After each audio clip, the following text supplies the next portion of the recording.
Gentlemen, this is a robbery. There are some significant paintings missing. A part of our heritage has been stolen from us. The biggest property heist in U.S. history. As by significant, there's a couple of Rembrandts and a Vermeer.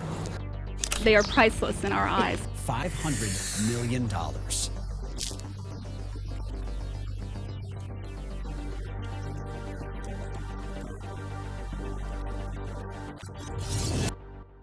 « 18 mars 1990, il est 6h45 du matin à Boston et l'équipe de sécurité de jour du musée Isabella Stewart tente d'ouvrir les portes. Mais les gardiens de nuit ne répondent pas. Bonjour chef, bonjour, qu'est-ce qui se passe? Chef, on n'arrive pas à joindre l'équipe de nuit. On a essayé de les appeler mais personne répond. On peut pas rentrer dans le musée. Ok, je serai là dans 10 minutes. Le directeur de la sécurité arrive, rentre et alors là, personne dans le musée. Le duo de gardiens est retrouvé quelques minutes après l'arrivée de la police, au sous-sol, menotté au tuyau, avec la bouche et les yeux couverts de rubans adhésifs. « Ricky, Randy, nom d'une pipe, qu'est-ce qui s'est passé ?» Délivré, mais pas soulagé. Cela fait quasiment 5 heures que les deux agents étaient attachés par des agresseurs qui avaient clairement annoncé leur motivation, dépouiller le musée. Et le moins que l'on puisse dire, c'est qu'ils ont tenu leur promesse. 13 chefs-d'œuvre ont disparu, envolés, et pas des moindres. Vermeer, Manet et Rembrandt font partie du butin qui dépasserait facilement aujourd'hui le milliard de dollars. Qui sont les voleurs? Comment ont-ils fait? Est-ce que les œuvres ont été retrouvées? Du déroulement du vol à l'enquête qui en découle pendant plus de 20 ans, retour sur ce qui est certainement le plus grand pillage d'art de l'histoire moderne. Le vol de l'Isabella Stewart Gardner Museum, le casse du siècle. Mais d'abord, un peu de contexte, parce que la porte du musée n'était pas grande ouverte, mais presque. Le musée ouvre en 1903 sous la direction de la collectionneuse d'art Isabella Gardner. D'abord pour y abriter sa collection personnelle, mais elle continuera d'agrandir sa collection jusqu'à sa mort. Véritablement passionnée, elle aura su rassembler plus de 7500 œuvres d'art de toutes les époques, de la Rome antique en passant par la Renaissance italienne. Elle aura accumulé, au fil des années, un véritable trésor artistique. La valeur de la collection est quasi inestimable. Sauf qu'à sa mort, Isabella, qui visiblement était très attachée aux détails, a ordonné dans son testament qu'aucune œuvre ne doive être déplacée et qu'aucun objet ne doive être acheté ou vendu. Comme figé dans le temps, la collection d'art de cette femme s'arrêtera au moment de son dernier souffle. Malheureusement, avec ce testament et ses directives assez restrictives, le musée va tomber peu à peu en désuétude. En plus de ça, au milieu des années 80, le musée se retrouve dans une situation financière compliquée, sans climatisation ni police d'assurance en cas de vol. Et à Boston, ce genre de secret ne va pas tomber dans l'oreille d'un sourd. Ah oui, Boston, au milieu des années 80, c'est l'un des plus gros fiefs de la mafia. Et alors qu'il préparait un coup pour cambrioler le musée, la police le découvrira juste à temps pour allouer des fonds pour améliorer la sécurité du bâtiment. Ouf, un drame évité de justesse. Il décide alors d'installer une 60aine de détecteurs de mouvement infrarouge dans les différentes galeries, mais seulement 4 caméras autour du bâtiment, et aucune à l'intérieur. Évidemment, vous vous doutez bien que ce petit détail se révélera d'une importance majeure. Pour vous dire, le seul moyen de prévenir la police depuis l'intérieur du musée, c'est d'appuyer sur un bouton situé dans le bureau de sécurité. Bon, malgré tout ça, le musée qui renferme des millions de dollars d'œuvres d'art reste par miracle intact, même si les failles de sécurité et le salaire ridicule des différents gardes sont un secret de polichinelle dans toute la ville des Fèves. C'est le surnom de la ville de Boston parce qu'ils ont énormément de plats à base de haricots. Le 18 mars 1990, c'est la Saint-Patrick. Hello, hello! Top of the morning to ya! Une fête se tient pas loin du musée et vers minuit 30, les deux voleurs, déguisés en policiers, sont aperçus pour la première fois. Le musée est gardé par 2 veilleurs de nuit. Richard dit Ricky et Randy dit Randy. Pour le moment, la nuit est plutôt calme, malgré une alarme incendie qui s'est déclenchée sans raison apparente. C'est trop calme. J'aime pas trop beaucoup ça. Mais à 1h20 du matin, la nuit va basculer. Le poste de sécurité reçoit un appel à l'interphone, depuis la porte réservée aux employés. Bonsoir, c'est la police de Boston. Est-ce que tout va bien? Oui, tout va bien, pourquoi? Le poste a été appelé à propos d'un tapage nocturne. On doit rentrer dans le musée. Ricky peut les voir sur la vidéosurveillance.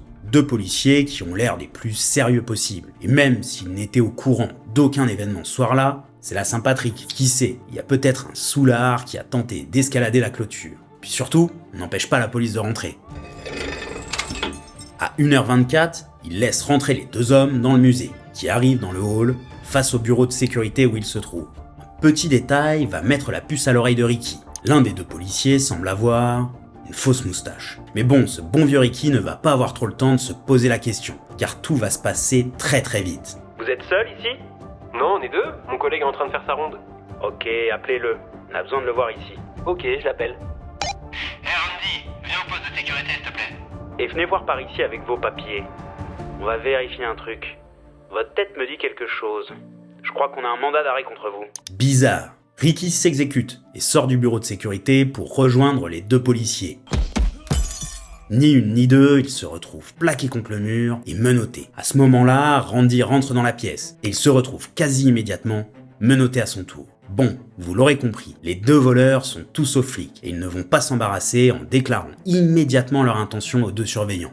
Ils vont alors les conduire au sous-sol et les menotter. On a votre identité maintenant, on sait où vous vivez. Mais si vous nous laissez tranquille, on vous fera parvenir un petit dédommagement d'ici 1 an. 1h35. Il aura fallu aux voleurs moins de 15 minutes pour maîtriser les 2 gardes et se retrouver complètement seul dans un musée sans aucune caméra. Autant dire que pour les 2 voleurs, la voie est complètement libre pour se régaler.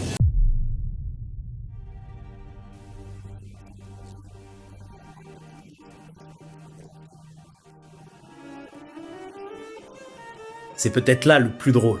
Je ne sais pas qui des gardes ou des voleurs étaient les moins professionnels. Et bien évidemment, le butin récupéré est énorme, mais ils n'ont même pas pris les objets de la plus grande valeur du musée. Alors oui, je fais peut-être un peu ma fine bouche, mais les ravisseurs vont prendre au total seulement 13 œuvres sur les plus de 7500 à leur disposition.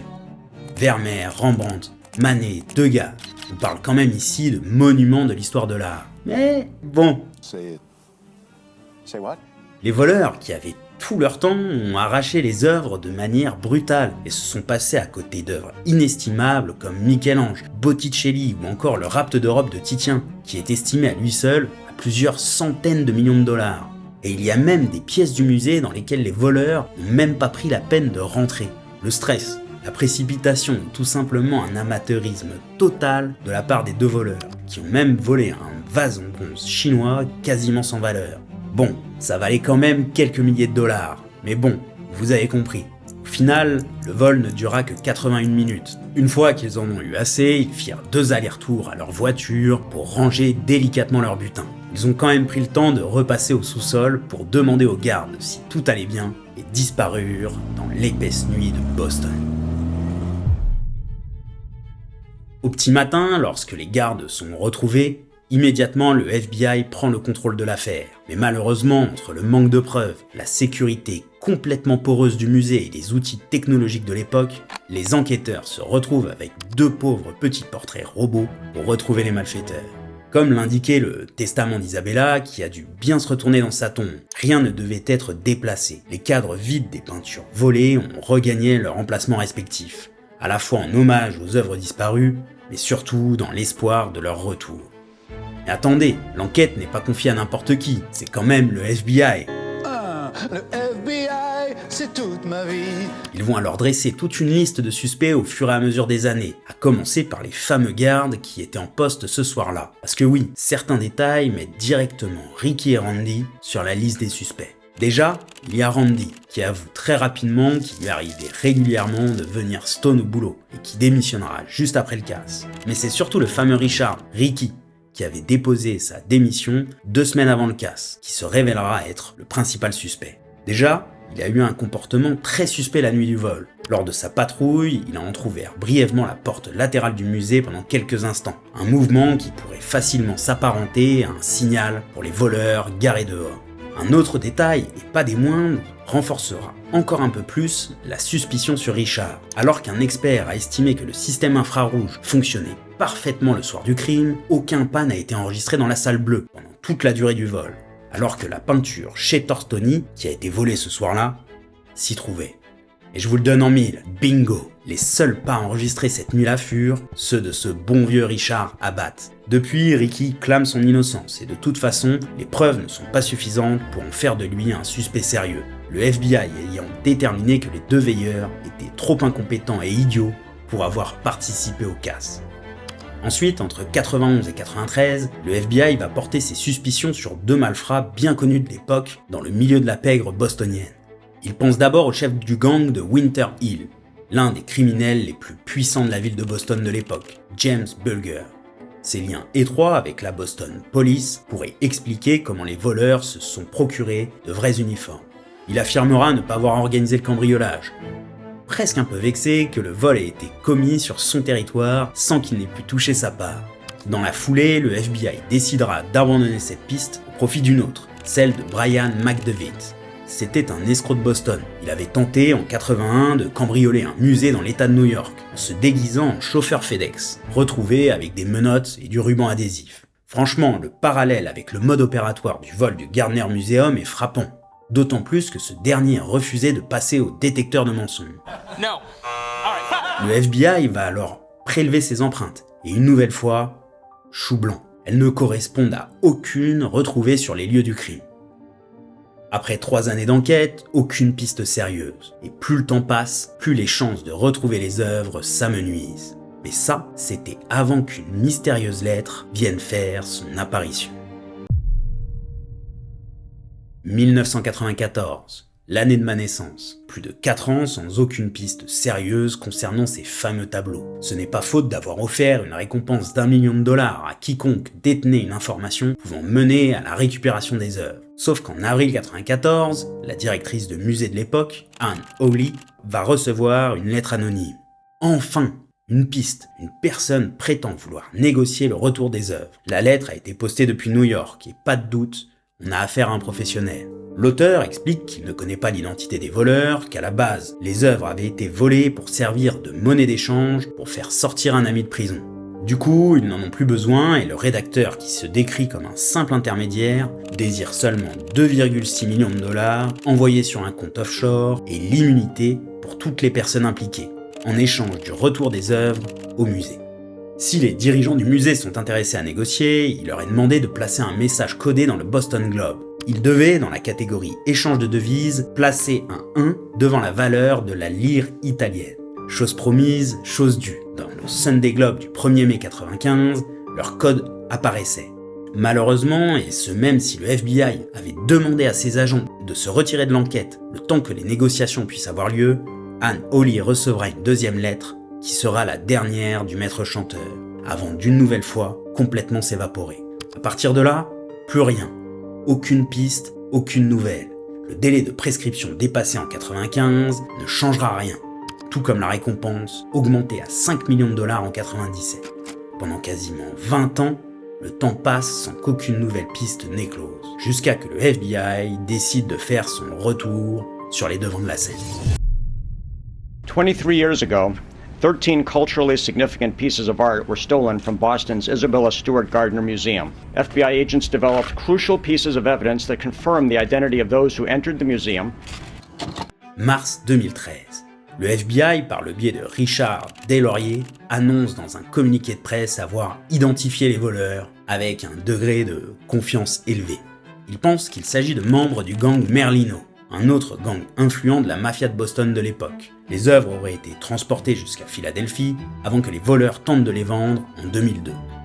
Bon, c'est avant tout un effet d'annonce pour relancer le cold case, car on se doute bien que s'ils savaient réellement de qui il s'agissait, ils auraient certainement d'abord toqué à leur porte avant d'alerter la presse. Mais vous vous souvenez, en 82, la police avait permis d'éviter de justesse le vol prémédité du muséum, avant qu'ils mettent à jour leur système de sécurité. Et bien justement, les 2 hommes soupçonnés par le FBI d'avoir fait le coup ce soir-là seraient ces 2-là. 2 Robert, Warren T. et John Tilley. Mais bon, une nouvelle fois, l'enquête n'ira pas très loin. Le premier, Warren T., est mort d'un cancer en 2004, avant même que le FBI ne se soit réellement mis sur sa trace. Concernant Robert John Tilley, le FBI va bel et bien creuser. Teams of law enforcement agents have swarmed the home of a reputed mobster. 75-year-old Robert Gentile. Mais une nouvelle fois, les recherches ne mèneront à rien. Enfin, presque rien. Comment ça, mon ref ? Car en fouillant à l'intérieur de son abri de jardin, le FBI trouvera un petit bout du Boston Herald, datant de mars 1990, soit le mois du casse du musée. En plus de ça, un petit bout de papier indiquant le prix que chaque pièce pourrait valoir sur le marché noir. T'es cuit, Robert. Et non, toujours pas. Malgré tout ça et le fait que sa propriété fût passée au peigne fin, aucune preuve concluante qui prouverait que c'était lui, l'un des fameux voleurs. Mais bon, ce petit bout de papier énigmatique va mettre les enquêteurs sur une nouvelle piste, celle d'un ami de Robert Guarente, l'autre Robert. Cet ami est aussi membre du gang Merlino, il se prénomme Robert Donati. Décidément, il y avait vraiment pas mal de Robert dans cette mafia bostonienne. 2014, Stephen Kurjan, un journaliste d'investigation ayant appris pour le petit bout de papier retrouvé chez Gentile, écrit au supérieur des deux hommes de l'époque, un certain Vincent Ferrara, à ne pas confondre avec Manuel. Il lui demande s'il possède des informations sur le vol, et 1 mois plus tard, il reçoit un coup de fil. L'un de ses associés va alors lui affirmer que c'est bel et bien Donati qui avait organisé le cambriolage. Pour cela, il faut retourner à l'époque du vol. En 1990, la guerre des gangs faisait rage et le jeune Donati avait besoin de Ferrara pour le protéger, mais celui-ci était en prison, inculpé pour meurtre. L'idée était d'avoir une monnaie d'échange pour le faire sortir, ce qui était relativement courant à l'époque. Il lui aurait même rendu visite 3 mois après le vol pour lui expliquer qu'il avait enterré les œuvres et qu'il attendait que la tempête médiatique se calme pour entamer les négociations avec la police. Les pièces semblent alors parfaitement s'emboîter. L'histoire de la fameuse lettre anonyme de 94 disant que c'était pour faire sortir un ami de prison, le fait que Donati soit un ami de Robert Guarente, mais surtout les deux hommes avaient été aperçus dans un club de rêveurs dans le Massachusetts peu de temps avant le vol, avec un sac comportant 2 uniformes de police. On les tiendrait donc, enfin, Donati et Guarente. Sauf que, car bien sûr, il y a un mais. Encore. Ça fait beaucoup là, non? En 2014, cela fait plus de 23 ans que Robert Donati est mort. En septembre 91, le criminel est assassiné dans un règlement de compte, avant d'avoir pu entamer toute tentative de négociation avec les autorités. Et concernant Robert Guarente, il est décédé depuis plus de 10 ans. Le seul point commun entre les deux, c'était Robert Gentile, qui déclarera devant le détecteur de mensonges que c'est la femme de Guarente qui lui avait montré l'autoportrait volé de Rembrandt. Il mourra en septembre 2021, en portant dans son dernier soupir la vérité concernant le casse du siècle. Il y aura entre-temps d'autres pistes et rumeurs concernant le casse du siècle, mais aucune à la hauteur de la piste de Donati et Guarente. En 2015, le FBI sortira une vidéo de sécurité du musée la veille du vol. We have some new video enhancement techniques that possibly we could get a better look at who that person was the day before the heist occurred. Difficile de distinguer réellement ce qu'il s'y passe, mais il semblerait que ce bon vieux Richard, Ricky, ouvre la porte à quelqu'un alors qu'une voiture avait été filmée en marche arrière dans la rue quelques instants plus tôt.